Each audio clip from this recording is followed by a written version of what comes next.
పెద్ద దేవుడు కదా, గొప్ప దేవుడు, ఉన్నతమైన పరిశుద్ధ స్థలాల్లో నివసించేవాడు. చిన్న విషయాలు పట్టించుకుంటాడంటే పట్టించుకుంటాడు. దానికి ప్రత్యక్ష గుడారంలో దేవుడు ఒక్కొక్క చిన్న చిన్న మెజర్మెంట్ను కూడా ఆయన మోషేకి చెప్పాడంటే మనం అర్థం చేసుకోవచ్చు. దేవుడు చిన్న చిన్న విషయాలు కూడా పట్టించుకుంటాడు. నోవహుకు దేవుడు చెప్పాడు, నువ్వు ఒక పెద్ద ఓడ కట్టాలి, you have to build an arc. నోవహు ఇంజనీర్ కాదు, సివిల్ ఇంజనీర్ కాదు, లేకపోతే స్ట్రక్చరల్ ఇంజనీర్ కాదు, ఏ ఇంజనీర్ కాదు. ఆ రోజుల్లో స్కూల్స్, కాలేజెస్, యూనివర్సిటీస్ ఇవేం లేవు. ఓడ కట్టమని దేవుడు చెప్పాడు. ఈ ఓడ కూడా పోనీ కేవలం నోవహు అతని కుటుంబం పట్టే ఓడ అయితే ఏదో రకంగా ఆలోచించుకొని ఊహించుకొని కట్టేసుకుంటాడు. కానీ దేవుడు చెప్పిన మాట ఏంటంటే, జలప్రలయం రాబోతుంది, 40 పగళ్ళు 40 రాత్రులు నీవు, నీ భార్య, నీ 3 బిడ్డలు, వారి భార్యలు అందరూ కలిపి ఓడలోకి వెళ్ళాలి. మీతో పాటు నీకు ఒక పెద్ద పని అప్పచెప్తున్నాను, పెద్ద బాధ్యత. అదేంటంటే అన్ని జంతువులు, ప్రాకే పురుగులు, ఆకాశ పక్షులు అన్నీ జత జత జత, ఒక మగది ఒక ఆడది, వాటన్నిటినీ మీరు ఓడలోకి చేర్చాలి. ఇప్పుడు దేవుడు పెద్ద పని అప్పగించాడండి నోవహ్కి. It was not an easy job. ఇప్పుడు ఇంత పెద్ద పని చేయడానికి నేను ఏమైనా ఇంజనీర్నా నాయన? నాకు ఎలా తెలుస్తుంది ఎలా కట్టాలి? అసలు ఈ జంతువులన్నిటినీ 40 పగళ్ళు 40 రాత్రులు నేను ఎలా మెయింటైన్ చేయాలి? ఇప్పుడు జంతువులు తీసుకెళ్తే సరిపోద్దా? వాటితో పాటు వాటి ఆహారం కూడా ఏర్పాటు చేయాలి, మళ్ళీ వాటి శానిటేషను, వాటిని క్లీనింగ్ డిపార్ట్మెంట్, మళ్ళీ ఇవన్నీ చాలా పనులు ఉంటాయి. అయితే నోవహుకు దేవుడు చెప్పిన మాట ఏంటంటే, నీకు నేను ఇస్తాను ప్లానింగ్, నేను పని అప్పచెప్పాను కాబట్టి ఆ పని చేయడానికి నేనే నీకు కావలసినవన్నీ అమరుస్తాను, నీకు కావలసిన ఆలోచన చెప్తాను, సలహాలు ఇస్తాను, గైడెన్స్ ఇస్తాను, నేను చెప్పినట్లు నువ్వు చేస్తే సరిపోద్దని దేవుడు నోవహుకు కూడా ఆ ఓడను ఎన్ని అరలుగా చేయాలి, ఎన్ని ఫ్లోర్స్ ఉండాలి, ఆ ఓడలో ఎంత ఎత్తు ఉండాలి, ఎంత వెడల్పు ఉండాలి, ఎంత పొడవు ఉండాలి, ఇవన్నీ కూడా దేవుడు నోవహుకు మెజర్మెంట్స్ ఇచ్చినట్లుగా మనం గమనిస్తాం. మన జీవితంలో కొన్నిసార్లు మనం అనుకుంటాం, దేవుడు చిన్న చిన్న వాటిని పట్టించుకుంటాడండి. చిన్న అవిధేయత పట్టించుకుంటారు. దేవుని పట్ల చిన్న విషయంలో నువ్వు సమర్పణ కలిగి బ్రతికితే అది కూడా చూస్తాడు. దేవుని కొరకు చిన్న అవమానాన్ని నేను భరించి, ప్రభువును బట్టి నేను భరించుకొని సహించుకుంటే దానికి కూడా దీవెన ఉంటుందా? ఉంటుంది. దేవుని కొరకు నువ్వు చేసే ప్రతి చిన్న పని దేవుడు గమనిస్తాడు. ప్రతి చిన్న అవిధేయతను కూడా దేవుడు గమనిస్తాడు. అది కూడా మర్చిపోకూడదు. పెద్ద పెద్ద విషయాల్లో తప్పులు చేస్తేనే దేవుడు పట్టించుకుంటాడు, కానీ చిన్న విషయాల్లో పట్టించుకోడు అని అనుకోవడం మాత్రం మనం పొరపాటు పడినట్టే. ఎందుకంటే దేవుడు ప్రత్యక్ష గుడారాన్ని కట్టమని, ఫర్నిష్ చేయమని మోషేకు చెప్పినప్పుడు ప్రతి చిన్న డీటెయిల్ కూడా, ప్రతి చిన్న విషయాన్ని కూడా మోషేకు చాలా క్లియర్గా దేవుడు ప్రస్తావించాడు. అంటే మనం ఒక మాట గ్రహించాలి, God is interested in little details. కొన్నిసార్లు కొంతమంది చెప్తూ ఉంటారు, నాకు కాబోయే భర్త లేకపోతే నాకు కాబోయే భార్య ఇలా ఉండాలి అలా ఉండాలని నేను ప్రార్థన చేసుకున్నాను. నేను చెప్పగలను నా జీవితంలో సాక్ష్యం. వివాహం కాకముందు చాలామంది మాకు ఇలాంటి భర్త కావాలి, ఇన్ని లక్షల జీతం సంపాదించాలి, లేకపోతే ఇన్ని కోట్ల ఆస్తి ఉండాలి, లేకపోతే ఇంకేవేవో మా ఫ్రెండ్స్ లేకపోతే నాకు తెలిసిన వారు కోరుకునేవారు, రాసుకునేవారు. నేనైతే ఒకరోజు నేను కూడా రాసుకోవాలి, ఏదో ఒకటి రాసుకొని నేను దేవుని సన్నిధిలో ప్రార్థన చేయాలని కూర్చున్నాను నా డైరీ పట్టుకొని.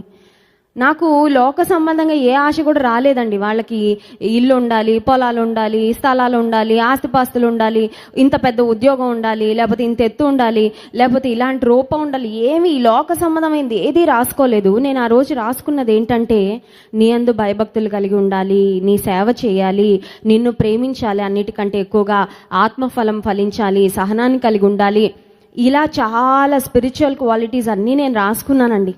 అన్నీ రాసుకున్న తర్వాత ప్రార్థన చేయడానికి మోకరించాలి. అప్పుడు నాకు ఒక అనుమానం వచ్చింది. అనుమానం ఏంటంటే, చాలా ఎక్కువ రాసేసుకున్నాను. ఇన్ని ఆత్మీయ అనుభవాలు ఉన్న వ్యక్తి అసలు ఈ ప్రపంచంలో ఎవరైనా ఉంటారా? ఎందుకంటే ఒక మనిషిలో అన్ని ఆత్మీయ అనుభవాలు ఉండాలంటే అది ఈజీ కాదు. నేను చాలా ఎక్కువ రాసేసుకున్నాను. ప్రభా, మరి ఇవన్నీ ఉన్న మనుషులు ఎవరైనా ఉన్నారా ఈ ప్రపంచంలో, అసలు ఉంటారా అనే ఒక అనుమానం, ఒక సందేహం. కానీ దేవుడు మళ్ళీ నాకు ఎఫెసీ పత్రిక 3వ అధ్యాయం 20వ వచనం జ్ఞాపకం చేశారు. ఆయన అడుగు వాటి కంటేను, ఊహించి వాటి కంటేను అత్యధికంగా చేయ శక్తిమంతుడు అని. సో నేను అనుకున్నాను, నా దేవునికి అసాధ్యమైంది ఏమీ లేదు, నేను అడిగితే నాకు ఆయన ఇవ్వలేడా అని ఆ అంశాలన్నీ బట్టి ప్రార్థన చేసుకున్నాను. దేవుని సన్నిధిలో దేవుని నా మహిమార్థమై ఈ మాట చెప్తున్నాను. ఏవైతే రాసుకున్నానో అవన్నీ కూడా దైవజనుల్లో అన్నీ నెరవేరాయండి. హల్లెలూయా. ఆత్మీయంగా ఏ లక్షణాలు, ఆత్మీయంగా ఏ స్థాయిలో, ఏ అంతస్తులో ఉండాలి అని నేను ఆశపడ్డాను నా జీవిత భాగస్వామిని, అవన్నీ కూడా దైవజనుల్లో దేవుడు నెరవేర్చాడు. ఎందుకు ఈ మాట చెప్తున్నానంటే, నేను రాసుకున్న చిన్న చిన్న విషయాలు కూడా దేవుడు నెరవేర్చాడు. కొన్నిసార్లు మనం అనుకుంటే చిన్న చిన్నవి పట్టించుకుంటాడా దేవుడు? ఆయనకు అంత సమయం ఉంటుందా అంటే ఉంటుంది. నువ్వు ఆయన కూతురు అయినప్పుడు, నువ్వు ఆయన కుమార్తె అయినప్పుడు, ఆయన యందు విశ్వాసం ఉంచి నువ్వు రక్షణ పొందినప్పుడు, నీ జీవితంలో ప్రతి చిన్న అంశాన్ని గూర్చి ఆయన ఖచ్చితంగా పట్టించుకుంటాడు. He take special interest in your life. నీ జీవితం పట్ల ఆయన వ్యక్తిగతమైన శ్రద్ధను ఖచ్చితంగా కనుపరిచే దేవుడు. ఇప్పుడు దేవుని మందసం ఇలా కట్టాలి, అలా కట్టాలి అని మోషేకు చెప్పబడిన తర్వాత దేవుడు చెప్పాడు, ఎవరంటే వారిని పనివారిగా పెట్టొద్దు. ఎందుకంటే దేవుని మందసం, దేవుని పని భయభక్తులతో చేయాలి. చేతకాని వాళ్ళని పెడితే పాడు చేసేస్తారు ఆ పని.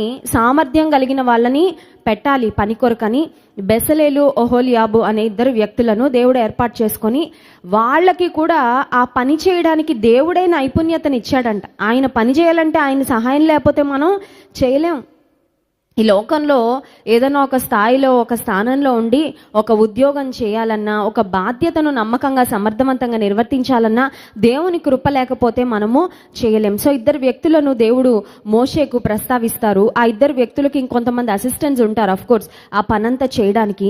అదంతా అయిన తర్వాత దేవుని మందసం కట్టిన తర్వాత కొంతకాలానికి ఫిలిస్తీయులు, అంటే ఇశ్రాయేలీయులకు శత్రువులుగా ఉన్న ఫిలిస్తీయులు తెలుసుకుంటారు, ఇశ్రాయేలీల దగ్గర ఒకటి ఉంది, దేవుని మందసం అనే ఒక వస్తువు ఉంది. ఆ దేవుని మందసంలో దేవుని సన్నిధి ఉంటుందంట. వాళ్ళు ఏ యుద్ధానికి వచ్చినా ఈ మందసం మోసుకొస్తే వాళ్ళకి జయం వచ్చేస్తుంది.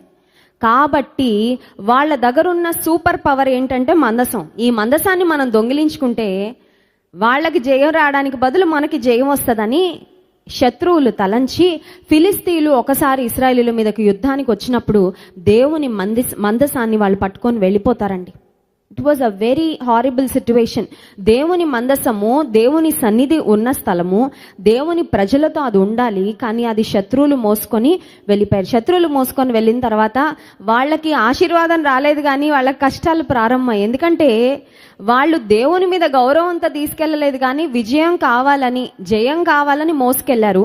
సో వారి హృదయాలలో దేవుని మీద అంకిత భావం లేదు, కానీ వస్తువును మోసుకెళ్ళినంత మాత్రాన దేవుడు వారికి జయం ఇస్తాడా? ఇవ్వడు. మనుషులు పైరూపాన్ని లక్ష్య పెడతారేమో, కానీ దేవుడు హృదయాన్ని చూస్తాడు. ఫిలిస్తీన్లు అనేక విధాలుగా బాధించబడిన తర్వాత వారికి భయంకరమైన గడ్డలు వచ్చి చాలా మంది మొత్తబడినప్పుడు, మరణించినప్పుడు ఆ తర్వాత ఫిలిస్తీన్లు దాగోను అనే దేవతా గుడిలో కూడా తీసుకొని వెళ్ళి పెడతారు. ఉదయానికి వచ్చేసరికి ఆ దాగోన్ అనే దేవత దేవుని మందసం ఎదుట బోర్లా పడి ముక్కలు అయిపోయి ఉంటుంది. ఆ తర్వాత ఫిలిస్తీన్లు తెలుసుకుంటారు, వీళ్ళ దేవుడు సామాన్యుడు కాదు, వీళ్ళ దేవుడు మన దేవుడు కంటే పవర్ఫుల్ చాలా అని వాళ్ళు తెలుసుకొని దేవుని మందసాన్ని ఒక ఎద్దుల బండి మీద కట్టి ఇశ్రాయేలీలు ఉన్న స్థలానికి పంపించేస్తారండి. ఇంకా మీ దేవుడు వద్దు, మీ మందసం వద్దు, మాకేదొద్దు, ఈ మందసం తెచ్చుకున్నాక మా కష్టాలు మొదలయ్యాయని ఫిలిస్తీన్లు దేవుని మందసాన్ని 2 ఆవులను కట్టి ఒక బండి మీద పంపించేస్తారు. కానీ దేవుని ఉద్దేశం ఏంటంటే, ఈ మందసంలో దేవుని సన్నిధి ఉంటది కాబట్టి మందసాన్ని లేవీయులు అనే యాజకులు మాత్రమే మోయాలి. దేవుడు కొన్ని విషయాలలో చాలా పర్టికులర్గా ఉంటాడు. దేవుడు కొన్ని విషయాల్లో రాజీ పడరండి. కొన్నిసార్లు మనం కాంప్రమైజ్ అయిపోతుంటాం, మనం సర్దుకుంటాం. ఒక తప్పు బయటోళ్ళు చేస్తే తప్పు అంటాం, మనోళ్ళు చేస్తే ఒప్పు అంటాం కదండి. కొన్నిసార్లు తల్లులకి అది బాగా అనుభవం. ఎవడో బయటోడు ఏదన్నా చేశాడంటే అరిసేస్తూ ఉంటాం, కానీ మనోడు చేయగానే కప్పేస్తుంటాం. నా కొడుకే కదా, మా అమ్మాయే కదా, పర్వాలేదు, అదేం పెద్ద తప్పు కాదులేండి, అందరూ చేసేదేలేండి, ఆ క్షణంలో ఏదో చేశాడు, ఇప్పుడు ఏముందండి అని చాలాసార్లు సర్ది చెప్పుకుంటూ ఉంటాం మన వాళ్ళు ఏదైనా పొరపాటు చేస్తే. కానీ దేవుడు ఎప్పుడు కాంప్రమైజ్ అయ్యేవాడు కాదు. ఆయన తన ప్రజలకు ఏదైనా చెప్పారు అంటే అది ఖచ్చితంగా వారు నెరవేర్చి తీరాలి. లేవీలు అనే యాజకులు ఈ మందసాన్ని మోయాలి అని దేవుడు మోషేకి చెప్పాడు. అయితే ఫిలిస్తీన్ల దగ్గర లేవీలు ఎవరు ఉండరు కదండి, ఫిలిస్తీన్లు అన్యులు, వారికి ఏమీ తెలియదు సరిగ్గా. ఈ మందసం తీసుకెళ్తే ఆశీర్వాదం వస్తుందని మోసుకొని వెళ్ళారు. సో ఫిలిస్తీన్లు ఒక ఎద్దుల బండి మీద దాన్ని కట్టి పంపిస్తారు. పంపించిన తరువాత అబీనాదాబు అనే ఒక వ్యక్తి ఇంట్లో ఈ మందసం 20 సంవత్సరాలు ఉండిపోద్ది. అబీనాదాబు అనే వ్యక్తి, అతని ఇశ్రాయేలీయుడే. ఆ ఎద్దుల బండి కరెక్ట్గా ఈ వ్యక్తి ఇంటి దగ్గరికి, ఈ వ్యక్తి ఉన్న ప్రాంతం దగ్గరకు వచ్చి ఆగితే ఈ వ్యక్తి తన ఇంట్లో పెట్టుకుంటాడు. 20 సంవత్సరాలు దేవుని మందసం ఇతని ఇంట్లో ఉంటుంది. ఆ తర్వాత ఒక రోజు దావీదు తెలుసుకుంటాడు దేవుని మందసం ఎక్కడుంది అంటే అబీనాదాబు ఇంట్లో ఉంది. ఎంతకాలం నుండి ఉంది? 20 సంవత్సరాల నుండి ఉంది. దావీదు అంటాడు, నా దేవుని మందసం ఎవరో దగ్గర ఉండడం ఏంటి, నేనున్న దావీదు పురానికి నా పట్టణానికి తెచ్చుకుంటాను, దేవుని మందిరాన్ని చాలా ఉన్నతమైన స్థలంలో నేను పెడతాను, నా దగ్గర ఉంచుకుంటానని దావీదు దేవుని మందసాన్ని తీసుకురావడానికి మళ్ళీ ఫిలిస్తీన్లు ఎలా అయితే ఎద్దుల బండి మీద కట్టి తీసుకొస్తుంటారో దావీదు కూడా అలాగే ఎద్దుల బండి మీద ఆ మందసాన్ని కట్టి తీసుకురమ్మని చెప్తాడు. చూడండి ఆ వాక్యము 2 సమూయేలు గ్రంథము 6వ అధ్యాయంలో మనం గమనిస్తాం. 6వ వచనం, వారు నాకోను కళ్ళము దగ్గరకు వచ్చినప్పుడు ఎడ్లకు కాలు జారినందున ఉజ్జా చేయి చాపి దేవుని మందసమును పట్టుకొనగా యెహోవా కోపము ఉజ్జా మీద రగులుకొనెను. అతడు చేసిన తప్పును బట్టి దేవుడు ఆ క్షణమందే అతన్ని మొత్తగా అతడు అక్కడనే దేవుని మందసము నొద్ద పడి చనిపోయెను. యెహోవా ఉజ్జాకు ప్రాణోపద్రవము కలుగచేయగా దావీదు వ్యాకులపడి ఆ స్థలమునకు పెరెజ్ ఉజ్జా అను పేరు పెట్టెను. ఎద్దుల బండి మీద మందసాన్ని పెట్టడమే తప్పు. దేవుని చిత్తం ఏంటంటే లేవీయులు మోయాలి ఆ మందసాన్ని. దావీదు ఫిలిస్తీన్లు అలా చేశారు కాబట్టి మనం కూడా అలాగే చేద్దాము అని ఎద్దుల బండి మీద తెస్తున్నాడు. సడన్ గా ఒక దగ్గర ఎద్దుల కాలు జారగానే ఆ మందసం కింద పడిపోబోతుంది. ఈ అబీనాదాబు అనే వ్యక్తి ఏ వ్యక్తి ఇంట్లో అయితే 20 సంవత్సరాలు దేవుని మందసం ఉందో ఆ అబీనాదాబు యొక్క కుమారుడైన ఉజ్జా అనుకున్నాడు, ఇంతకాలం దేవుని మందసం మా ఇంట్లోనే ఉంది కదా, ఎవరికీ ఏం జరగలేదు, అందరూ బాగానే ఉన్నారు, దేవుని మందసం మా ఇంట్లో ఉంది కాబట్టి. ఇప్పుడు చూడండి, ఏదైనా మన ఇంట్లో చాలా కాలం నుండి ఉంటే ఆ వస్తువు అంటే మనకు విలువ ఉండదు, అవునా కదా? మన దగ్గర లేని వస్తువు మీద మనకి చాలా విలువ ఉంటుంది, మక్కువ ఉంటుంది. మన దగ్గర ఉన్నది ఏముందిలే అని, మళ్ళీ మన దగ్గర ఉన్నది పోయేదాకా దాని విలువ తెలియదు మనకు చాలాసార్లు కదండి. దేవుడు మనకి ఇచ్చిన ఆశీర్వాదాలు చాలాసార్లు మన దగ్గర ఉన్నంతసేపు వాటి విలువ తెలుసుకోం, వాటిని ఎలా కాపాడుకోవాలో తెలుసుకోం, వాటిని ఎలా వాడుకోవాలో తెలుసుకోం, వాటి ద్వారా దేవుని పనిలో మనం ఎలా వాడబడాలో ఆలోచించాం. కొన్ని వస్తువులు మన దగ్గర నుండి వెళ్ళిపోయాక వాటి విలువ తెలుస్తుంటుంది. ఇప్పుడు అబీనాదాబు అనే వ్యక్తి ఇంట్లో దేవుని మందసం 20 సంవత్సరాలు ఉందేమో. ఉజ్జా అనుకున్నాడు, ఇప్పటి వరకు మా ఇంట్లోనే ఉంది కదా దేవుని మందసం, కింద పడిపోతుంది, పట్టుకుంటాను అని పట్టుకున్నాడు. కానీ దేవుడు మోషేకు చాలా ఖచ్చితంగా ఒక మాట చెప్పాడు. అదేంటంటే దేవుని మందసాన్ని ఎవరంటే వారు పట్టుకోవడానికి వీలు లేదు, దేవుని సన్నిధిని ఎవరంటే వాళ్ళు సమీపించడానికి వీలు లేదు. ఓన్లీ లేవీలే, ఓన్లీ యాజకులే. ఇన్ఫ్యాక్ట్ దేవుని మందసాన్ని ఓన్లీ లేవీలే మొయ్యాలి. దేవుని మందసం దగ్గరికి ప్రధాన యాజకుడు సంవత్సరానికి ఒక్కసారే వెళ్తాడు. అయితే ఈ ఉజ్జా అనే వ్యక్తి మాత్రం వెళ్ళిపోయి దాన్ని పట్టుకోవడానికి ప్రయత్నం చేసినప్పుడు దేవుని కోపం ఉజ్జా మీదకి రాగానే ఉజ్జా వెంటనే చనిపోయినట్లు వాక్యంలో మనం గమనిస్తాం. అప్పుడు దావీదు చాలా బాధపడ్డాడు, భయపడ్డాడు కూడా. ఇప్పుడు దేవుని మందసాన్ని ఎక్కడ పెట్టాలి? కళ్ళ ముందే మందసాన్ని పట్టుకున్న ఒక వ్యక్తి చనిపోయాడంటే ఆ మందసాన్ని దావీదు పురానికి తీసుకెళ్లేటప్పుడు దారిలో ఇంకెంతమంది చనిపోతారు, ఇంకెవరైనా ఏదైనా పొరపాటు చేస్తే ఇంకేదైనా భయంకరమైన పర్యవసానాన్ని చూడాల్సి వస్తుందేమో అని దావీదు భయపడి ఏం చేశాడంటే చూడండి 10వ వచనం, యెహోవా మందసమును దావీదు పురములోనికి తన యొద్దకు తెప్పింపనొల్లక గిత్తీయుడగు ఓబేదెదోము ఇంటి వరకు తీసుకొని అచ్చట ఉంచెను. ఈరోజు నా టాపిక్ ఏంటంటే ఓబేదెదోము, గిత్తీయుడైన ఓబేదెదోము. అసలు ఈ వ్యక్తి అంత ఇంపార్టెంట్ ఎందుకు అయిపోయాడు? ఈ వ్యక్తి పేరు బైబిల్లో ఇంత ప్రత్యేకంగా ఎందుకు ప్రస్తావించబడింది అంటే అతను ఒక గొప్ప పని చేశాడండి. ఓబేదెదోము అనే వ్యక్తి చేసిన గొప్ప పని ఏంటంటే దేవుని మందసాన్ని ముట్టకూడని ఉజ్జా ముట్టి చనిపోగానే ఆ విషయాన్ని కళ్ళారా చూసి ఆర్ అట్లీస్ట్ చెవులారా విన్న ఓబేదెదోము దావీదు అంటున్నాడు, దేవుని మందసం ఇది, ఇందులో దేవుని సన్నిధి ఉంది, ఇందులో పదాజ్ఞలు ఉన్నాయి, ఇందులో అహరోను చేతికర్ర ఉంది, ఇందులో మన్నా పాత్ర ఉంది, దీని మీద దేవుని మందసాన్ని మనం గమనించినట్లయితే ఒకసారి ఆ పిక్చర్ వేయడానికి ప్రయత్నం చేయండి. 2 దేవదూతలు ఇలా వంగినట్లుగా ఉంటారండి, కెరూబులు అని అంటారు ఆ దేవదూతలను. ఆ కెరూబులు ఇద్దరి మధ్యలో దేవుని మహిమ, దేవుని సన్నిధి ఉంటూ ఉండేది. సో దేవుని సన్నిధి ఉన్న ఈ మందసం ఎవరైనా తీసుకెళ్తే క్షేమమే, మేలే, కానీ చాలా జాగ్రత్తగా దీన్ని పెట్టుకోవాలి. ఎలా పడితే అలా దేవుని మందసాన్ని పట్టుకున్నారంటే ఉజ్జాకు జరిగినట్లే జరగచ్చు, నష్టం కూడా రావచ్చు. అయితే నీ ఇంట్లో పెట్టుకుంటావా ఓబేదెదోము అనగానే ఈ వ్యక్తి చాలా హ్యాపీగా దేవుని మందసాన్ని తన ఇంట్లో పెట్టుకోవడానికి తన ఇంటిని తెరిచాడు. ఒక మాటలో చెప్పాలంటే ఓబేదెదోము దేవుని సన్నిధికి తన ఇంటి తలుపులను తెరిచాడు. He opened his home for God's presence to dwell with them. దేవుని సన్నిధి మాతో ఈ రోజుల్లో అయితే నూతన నిబంధన గ్రంథంలో మనం గమనిస్తే దేవుని సన్నిధి ఓన్లీ ప్రత్యక్ష గుడారంలో మందసంలోనే కాదు, ప్రార్థన ఎవరు చేస్తే వారి దగ్గర దేవుని సన్నిధి ఉంటుంది. ఎక్కడ 2-3 నా నామమున కూడి ఉంటారో వారి మధ్యలో ఉంటానని వాగ్దానం చేశాడు. నువ్వు రక్షణ పొందితే దేవుని సన్నిధి నీ హృదయంలోనే ఉంది. కానీ పాత నిబంధన గ్రంథంలో, పాత నిబంధన కాలంలో అది కాదు పరిస్థితి. దేవుని సన్నిధి కేవలం దేవుని మందసంలోనే ఉండేది. ఇప్పుడు దేవుని మందసము పట్టుకోకుండా ఉండవలసిన వ్యక్తి పట్టుకోవడం వల్ల చనిపోయాడు. ఆ పరిస్థితిని కళ్ళారా చూసి కూడా ఓబేదెదోం అంటున్నాడు, దేవుని సన్నిధి నా ఇంట్లో ఉండాలని నేను కోరుకుంటున్నాను. ఈ ఉదయకాల సమయంలో ఒక ప్రశ్న అడగాలని ఆశిస్తున్నాను. అదేంటంటే, దేవుని సన్నిధి నీ ఇంట్లో ఉండడానికి నీ ఇంటి తలుపులు తెరిచావా? ఇదిగో నేను తలుపు నొద్ద నిల్చుండి తట్టుచున్నాను, ఎవడైనను నా స్వరము విని తలుపు తీసిన ఎడల నేను అతని యొద్దకు వచ్చి అతనితో నేనును నాతో కూడా అతడును భోజనము చేసేదమని ప్రకటన గ్రంథం 3వ అధ్యాయంలో వాక్యంలో గమనిస్తాం. దేవుడంట మనందరి జీవితాల దగ్గరికి వచ్చి తలుపు దగ్గరకు వచ్చి తడుతున్నాడంట. నా కొరకు నీ హృదయాన్ని తెరుస్తావా ప్రియమైన బిడ్డ? నా కొరకు నీ ఇంటిని తెరుస్తావా? నీ ఇంట్లోకి నన్ను రాని. నీ ఇంట్లోకి నేను వస్తే నీ ఇంట్లో ఉన్న రోగాలు బయటకు పోతాయి. నీ ఇంట్లోకి నేను వస్తే నీ ఇంట్లో ఉన్న గొడవలు గందరగోళాలన్నీ వెళ్ళిపోతాయి. నీ ఇంట్లోకి నేను వస్తే నీ ఇంట్లో ఉన్న లేమి, నీ ఇంట్లో ఉన్న కరువు స్థితి, నీ ఇంట్లో ఉన్న ఇబ్బందికరమైన పరిస్థితులు అన్నీ దూరం అవుతాయి. సమృద్ధితో నింపుతాను. నీ ఇంట్లో నాకు చోటిస్తావా అని దేవుడు అడుగుతున్నాడు.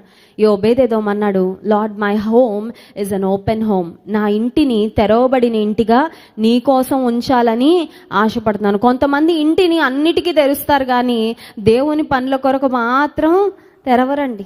నాకు తెలుసు, కొంతమంది చెప్తూ ఉంటారు, పలానా కొత్త ఇల్లు చూసుకోవడానికి వెళ్ళామండి, ఒక రెంటెడ్ హౌస్ కొరకు వెళ్ళాము.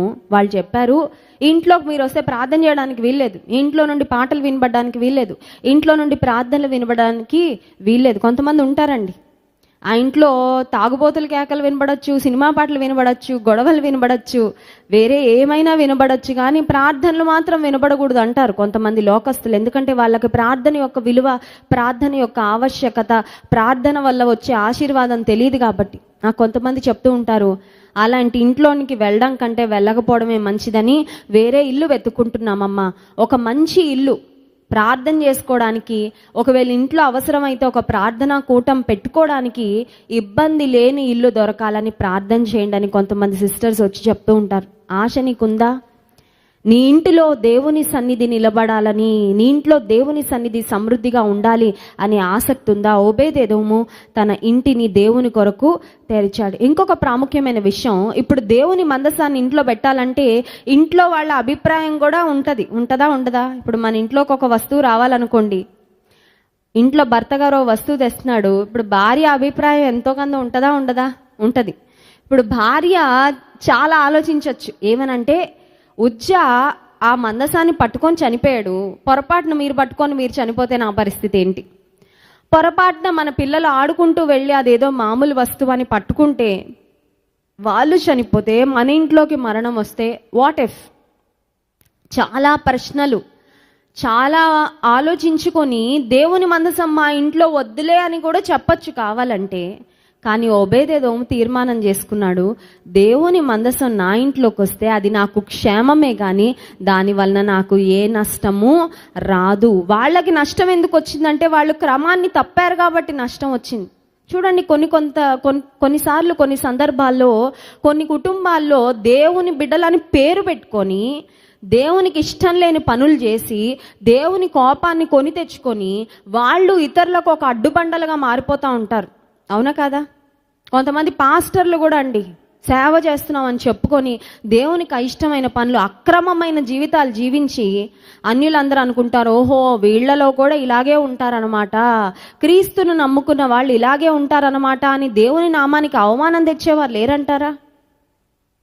కొన్ని కుటుంబాలలో దేవుని పేరు పెట్టుకొని దేవుని బిడ్డలమని చెప్పుకుంటూ మందిరానికి వెళ్తూ సహా లోకం కంటే హీనంగా బ్రతుకుతున్న వారు ఇతరులకు కొన్నిసార్లు స్టంబ్లింగ్ బ్లాక్స్ అయిపోతున్నారు, అడ్డుబండలు అయిపోతున్నారు.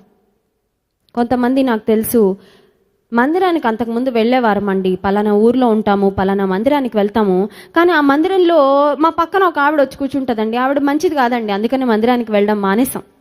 అంటే నువ్వు మందిరానికి పక్క ఆవిడ కోసం వెళ్తున్నావా, లేకపోతే దేవుని కొరకు వెళ్తున్నావా? We go to God's presence for him.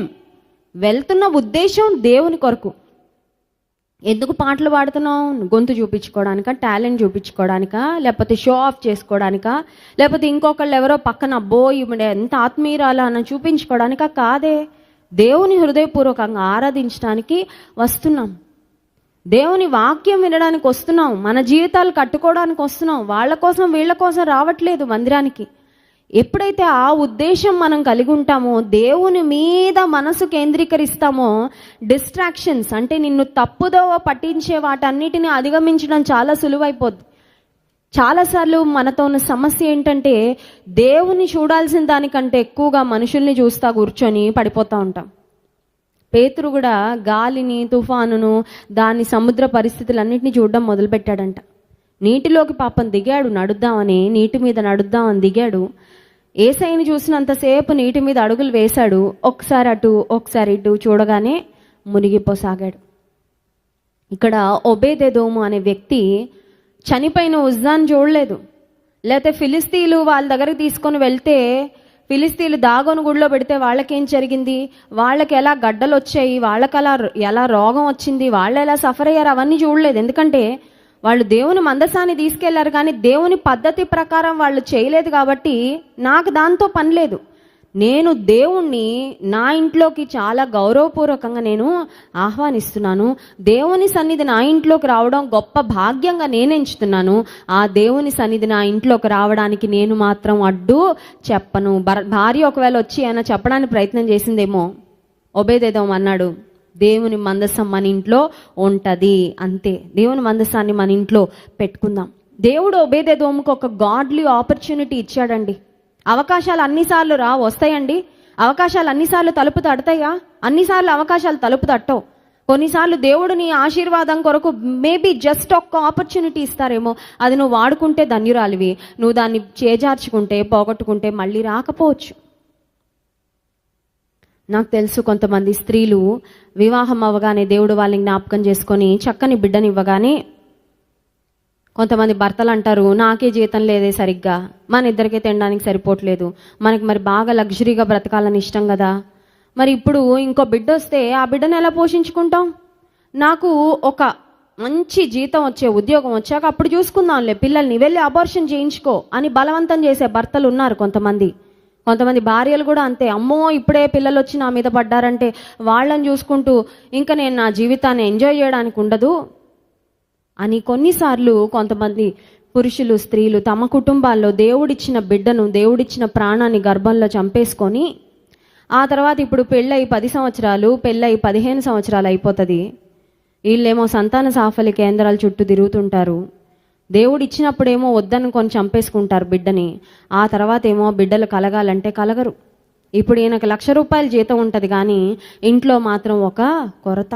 ఎందుకు ఈ మాట చెప్తున్నానంటే, ఆశీర్వాదం ఇచ్చినప్పుడు తీసుకోవడం నేర్చుకోకపోతే బహుశా ఆశీర్వాదం కొరకు మనం వెతికిన తర్వాత దొరకదేమో. ఏసావు జీవితంలో కూడా ఆకలిగా ఉన్నాడంట. ఇంటికి వచ్చాడు, తమ్ముడు చక్కని ఎర్రని కూర చేసుకొని తింటున్నాడంట. ఆకలిగా ఉన్నప్పుడు చూడండి, వేడి ఏదైనా కనబడితే చాలా టెంప్టింగ్ ఉంటుంది, నోరు ఊరిపోతూ ఉంటుంది. తినకపోతే చచ్చిపోతామేమో అన్న ఫీలింగ్ వచ్చింది అక్కడ ఏశావుకి. ఏశావు దగ్గరకు వచ్చి అన్నాడు, తమ్ముడు కొంచెం పెట్టు, ఆ కూర కొంచెం పెట్టు, నాకు చాలా ఆకలిగా ఉందంటే తమ్ముడు అన్నాడు, నీ జ్యేష్ఠత్వపు హక్కు నాకు ఇస్తావా అని అడిగాడు. అప్పుడు ఏశావు అన్నాడంట, ప్రాణం పోతున్నోడిని నాకెందుకయ్యా జ్యేష్ఠత్వం, ఇంత కూర తినకపోతే ప్రాణం పోద్దండి. అప్పటిదాకా ఏమన్నా 40 రోజులు ఉపవాసం ఉన్నాడా ఏశావు? ఏమి కాదు. ఇంత కడుపుని కాసేపు కాల్చుకోలేక జ్యేష్ఠత్వాన్ని ఇచ్చేశాడు తమ్ముడికి. ఏశావు అన్నాడు, కడుపు నిండా ఫుడ్ పెట్టు చాలు తమ్ముడు, జ్యేష్ఠత్వాన్ని నువ్వు తీసేసుకో అని దేవుడిచ్చిన జ్యేష్ఠత్వపు హక్కును కాలదన్నుకున్నాడు. ఆ తర్వాత ఆశీర్వాదం కొరకు శ్రద్ధగా వెతికినా దొరకలేదంట. శ్రద్ధగా వచ్చి ఏడ్చాడు మళ్ళీ నాన్న దగ్గరకు వచ్చి, అయ్యో నాన్న ఆశీర్వాదం ఇవ్వంటే వాళ్ళ నాన్న అంటాడు, ఆశీర్వాదాలన్నీ వెళ్ళిపోయాయిరా తమ్ముడికి. ఆశీర్వాదాలు తమ్ముడికి ఎందుకు వెళ్ళాయంటే ఏశావు ముందే కాలదన్నుకున్నాడు కాబట్టి, నాకొద్దు జ్యేష్ఠత్వం అనుకున్నాడు. దేవుని ఆశీర్వాదంతో నాకేంటి పని, నా కడుపు నిండితే చాలు, నేను ఇప్పటికి సంతృప్తి పడితే చాలు అనుకున్నాడు. ఇప్పుడు నాకు కావాల్సింది నాకు కావాలి. కొంతమంది అంతే వారి జీవితంలో. ఓబేదెదోము ఆ సమయంలో తీసుకోవాల్సిన నిర్ణయం ఆ సమయంలో సరిగ్గా తీసుకున్నాడు, అందుకే ఆశీర్వదించబడ్డాడు. హల్లెలూయా. నువ్వు నిర్ణయాలు ఈరోజు తీసుకోవాల్సిన నిర్ణయం నేను సంవత్సరం తర్వాత తీసుకుంటానంటే సంవత్సరం తర్వాత తీసుకోవడానికి ఏం ఉండదు. అర్థమవుతుందండి? కొంతమంది ఆవేశపడిపోయి ఊరేసేసుకుంటారు. అది అలా బిగుసుకుంటున్నప్పుడు బహుశా అనిపిస్తుందేమో, అయ్యయ్యో ఇంత చిన్న సమస్యకే ప్రాణం ఎందుకు తీసేసుకుంటున్నానని. అది మళ్ళీ లూజ్ చేసుకోవడానికి ఉండదు, పోద్ది ప్రాణం. పోయాక ఇంకేమైనా ఉంటుందండి? ప్రాణం ఉన్నప్పుడు కాపాడుకోవాలి తప్ప పోయిన తర్వాత చేసేదేం లేదు కదా. కొన్నిసార్లు క్షణికావేశంతో సరైన సమయంలో సరైన నిర్ణయాలు తీసుకోలేక చాలామంది తప్పుడు నిర్ణయాలు తీసుకొని ఆ తర్వాత బాధపడేవారు, రిగ్రెట్ అయ్యేవారు. Obededom he took the right decision at the right time. He seize the right opportunity. దేవుడు అతనికి ఒక అద్భుతమైన బంగారు అవకాశం ఇచ్చాడు. దేవుని మందసాన్ని ఆయన ఇంట్లో పెట్టుకోవడానికి ఓబేదెదోము అనుకున్నాడు, ఈ అవకాశాన్ని మాత్రం నేను జార విడుచుకోను. By all means I am not going to lose this opportunity. ఈ అవకాశాన్ని నేను జార విడుచుకోను అని అనుకున్నాడు. అతని ఇంటిలో దేవుని మందసాన్ని పెట్టుకున్నందుకు, దేవుని సన్నిధిని అతని ఇంట్లోకి ఆహ్వానించుకున్నందుకు ఏం జరిగిందంటే 11వ వచనం చూడండి. 2 సమూయేలు గ్రంథము 6వ అధ్యాయము 11వ వచనం. యెహోవా మందసము 3 నెలలు గిత్తీయుడగు ఓబేదెదోము ఇంటిలో ఉండగా యెహోవా ఓబేదెదోమును అతని ఇంటి వారినందరినీ ఆశీర్వదించెను. హల్లెలూయా. ఆశీర్వాదం ఎవరికి వద్దండి? ఇక్కడ ఆశీర్వాదం వద్దని ఎవరైనా ఉన్నారా?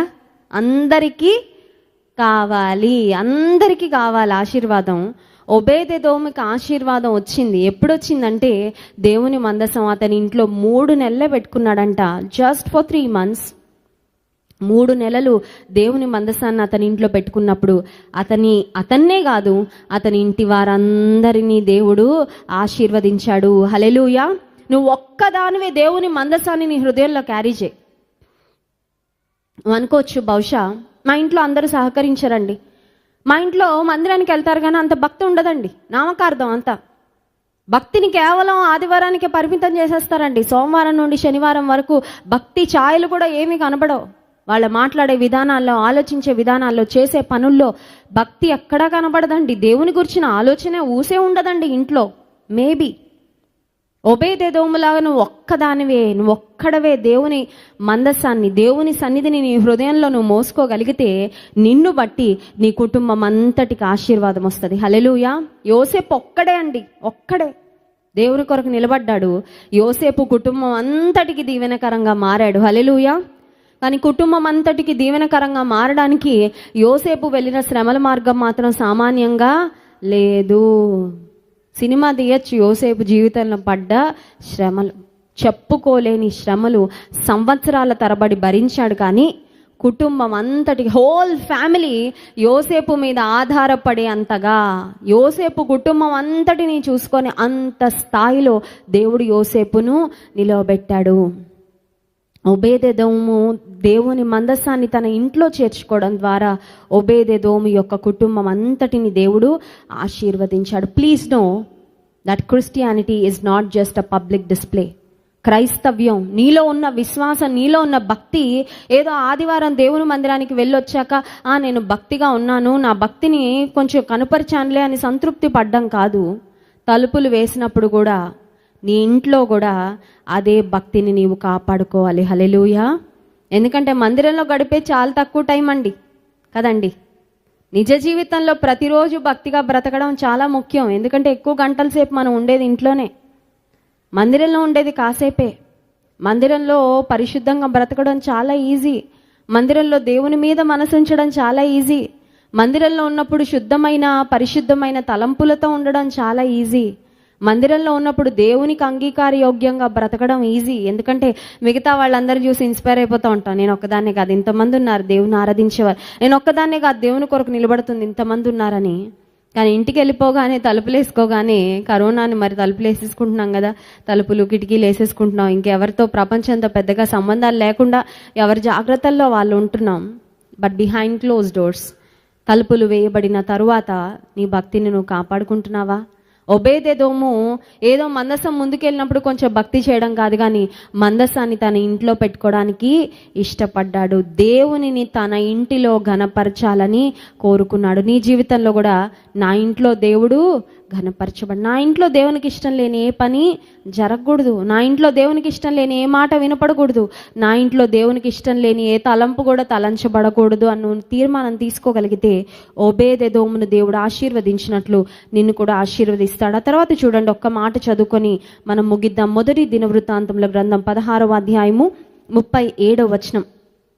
First Chronicles chapter 16 verse 37. 37వ వచనంలో ఒబేదెదోము తర్వాత అతని కుటుంబాన్ని దేవుడు ఎలా ఆశీర్వదించాడో చూద్దాం.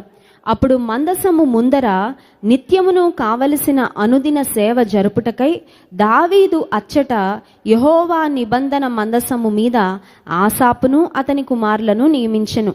ఒబేదెదోమును వారి సహోదరులైన 68 మందిని దేవుని మందసము మీద, ఇంగ్లీష్ బైబిల్లో ఉంది, మందసము దగ్గర చూడండి, ఒబేదెదోమును వారి సహోదరులైన 68 మందిని 38th వర్స్. యెదూతూను కుమారుడైన ఒబేదెదోమును హోసాను ద్వారపాలకులుగా నియమించెను. సో ఒబేదెదోము అతని ఇంటి వారిలో 68 మంది దేవుని మందసము దగ్గర పరిచర్య చేసే వారిగా దేవుడు నియమించుకున్నాడు. హల్లెలూయా.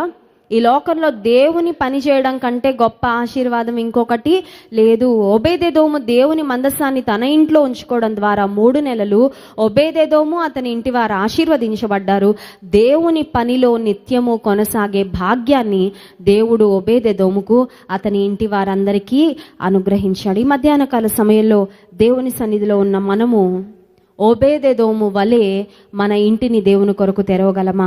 మన హృదయాలను దేవుని కొరకు తెరవగలమా? కళ్ళు మూసుకోండి, ప్రార్థన చేసుకుందాం. అడుగుదాం, ప్రభువా నీ సన్నిధి నాలో ఉండాలని నేను కోరుకుంటున్నాను, నా ఇంట్లో సమృద్ధిగా ఉండాలని నేను కోరుకుంటున్నాను.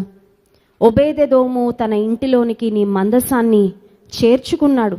తన ఇంటిలో ఒక ప్రముఖమైన స్థానాన్ని నీ మందసానికి ఇచ్చాడు. నీ కొరకు తాను చేసిన పనిని బట్టి ఒబేదెదోమును అతని ఇంటి వారందరిని ఆశీర్వదించావయ్యా. ఉదయకాల సమయంలో నీకు స్థానాన్ని ఇస్తున్నావు ప్రభా. నా జీవితంలో ఒక ప్రామినెంట్ ప్లేస్, ఒక ప్రముఖమైన స్థానాన్ని నీకు ఇస్తున్నానయ్యా.